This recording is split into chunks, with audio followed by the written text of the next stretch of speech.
Go.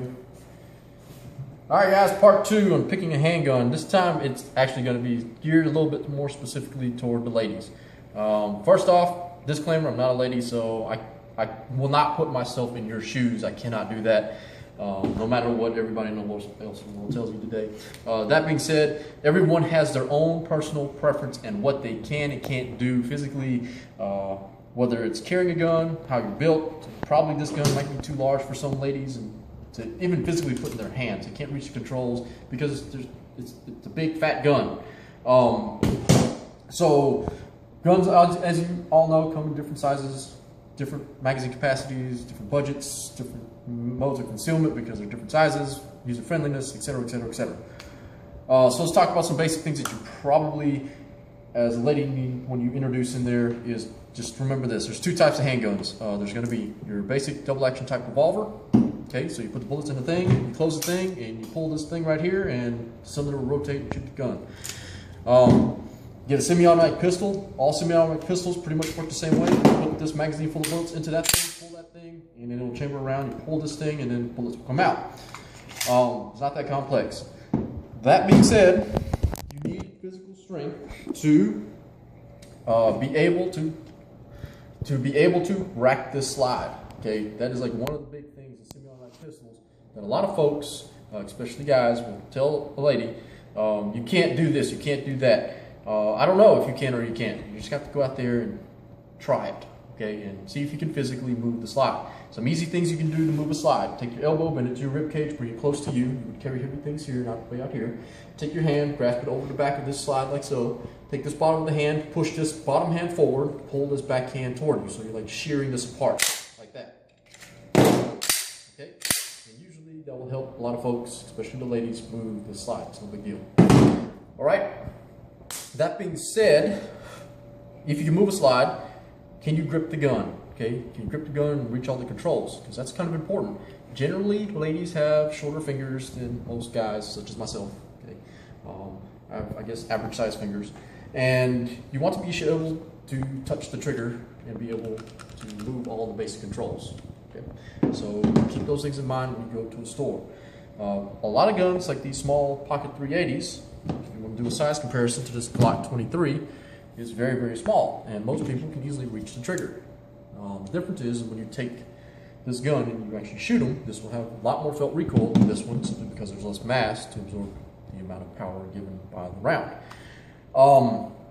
So part of that is not just holding a gun and checking to see if your fingers can reach everything and can you move the slide and physically interact with the gun, but also will you enjoy shooting it. You gotta practice with it.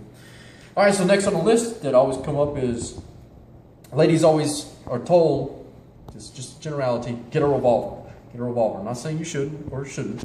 Revolvers are pretty simple. You put the things in the thing, close the thing, pull the thing, and it's ready to shoot.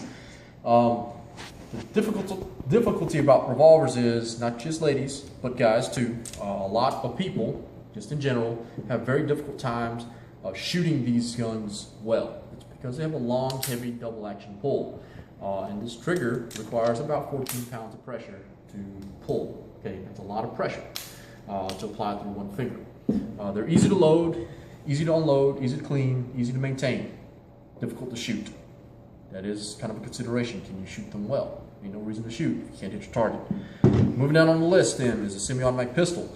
Two big problems that sometimes folks may have trouble with is gripping the gun. You have to have a good solid grip on the bottom of that pistol so the slide can push against it. If you don't, a phenomenon known as limp wristing happens, in which case a malfunction could happen, where the slide kind of goes halfway on firing and it kind of half cycles. It's because our hand is not strong enough to push against it. So we got to have a good, tight, firm lock grip on there. So that's one of those considerations. Next is safety. Okay, you need to have a manual safety, you need to have a manual safety. And the answer to that question is, I don't know. Okay, if you follow your four firearm safety rules, i.e. treat your gun like it's always loaded.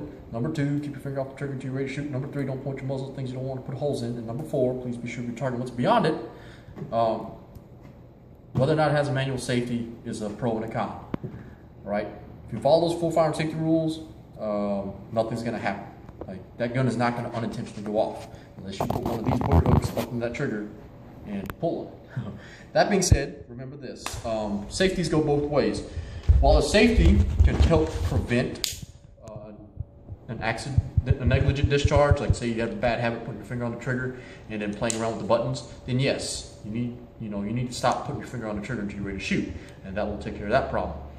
On the flip side is, sometimes when people are under stress, like when they need these guns to save their lives, they'll forget to take the safety off, right? I've seen police officers do it, I've seen private citizens do it. What will happen is, they get really excited, their gun is loaded, they'll point it at bad people, and then they'll get on the trigger, and nothing happens. It's because they forgot to take your safety off. So if you have a safety, you still have to train and practice to remove your safety and to put it back on every time you're not shooting, right? So you have to do that either way. So follow your 4 firearm safety rules, figure out, decide, do you need a safety? You say, well, I carry a gun and it doesn't have a safety, but I want to keep it loaded. I know my 4 firearm safety rules, what I need to do. Great news, you need to put it inside a good holster. That way, when it's riding around in your pants or your car or your drawer or whatever it's going to be, that trigger guard is covered by the holster. Okay, you need to have a good holster like one of these that will fully encapsulate the trigger guard so you can keep a loaded gun in it. Right? So that's it. 101. Do you need a safety? I don't know. Go out there and figure it out. Sometimes people say, well, psychologically, it makes me reassured, or you reassured. Well, that might be the case, but remember, if you need this gun, you gotta know, remember, take your safety off, you're gonna need it. So that street goes both ways. Next on the list is, someone told me about this and this gun. Well, it's kind of like buying cars. Why is one car $80,000 and the other one $50,000 and the other one $30,000 and this one $20,000 and this one $10,000? It's like asking the question, why is that gun right there $650? This one is, I don't know, $350. This one right here uses $400. This one's $400 and this one's $450. It pretty much boils down to is those 4 things that you need to find from your gun: reliable, durable, concealable, user-friendly, has enough firepower. And somewhere in there, you have to find your budget for why they cost that much. Quality factors in. Customer service factors in, ease and availability of finding accessories to carry your gun or have your gun, magazines, etc. All those do factor in eventually. So you have to look into all that stuff if you plan on doing this in the long run. Carrying a gun is a change in lifestyle. Fight the battle, don't fight your gear. Just invest in good stuff. All right, that's it. Boom.